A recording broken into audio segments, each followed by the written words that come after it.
अस्सलाम वालेकुम everyone, welcome back to my channel. आज हम बना रहे हैं चिकन पैटीज़।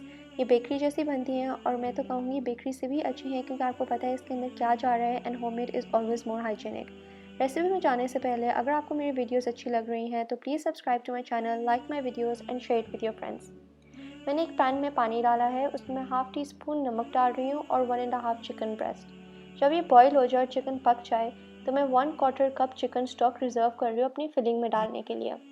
और बाकी सारा चिकन मैंने निकाल के श्रेड कर लिया है और इस चिकन को हम फिलिंग में बाद में यूज़ करेंगे।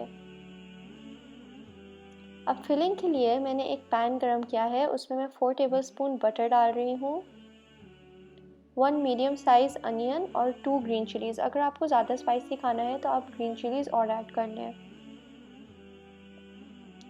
इसको हम बिल्कुल थोड़ा सा ही पकाएंगे और उसके बाद मैंने 1 टीस्पून गार्लिक डाला है,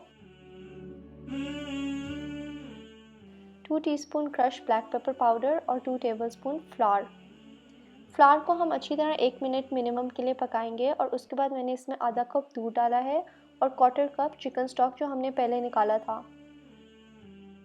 अब मैंने सारा श्रेडेड चिकन इसमें ऐड कर दिया है और मैंने अब फ्लेम ऑफ कर दिया है और इसमें मैं हाफ़ कप चीज़ डाल रही हूँ, जो ऑप्शनल है, लेकिन इससे बहुत मज़े की फीलिंग बन जाती है। मैं यहाँ पे यूज़ कर रही हूँ प्री मेड पफ पेस्ट्री।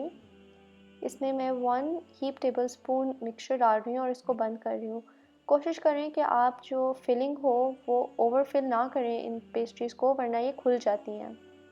और इसको हम अच्छी तरह बंद करेंगे और फिर डिज़ाइन के लिए मैं फ़ोर्क से इस पर निशान बना रही हूँ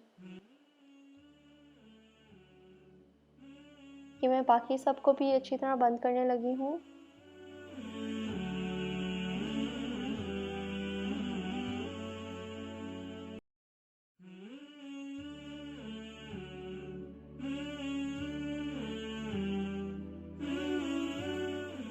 आप इनको किसी भी शेप्स का बना सकते हैं। मैं ट्रायंगल शेप का बना रही हूँ, आप स्क्वायर का बना लें, रेक्टेंगल का बना लें, सर्कल का बना लें। It's totally up to you. आप मेक श्योर करें कि आप ये बंद अच्छी तरह करें ताकि ओवन में जाके खुले ना।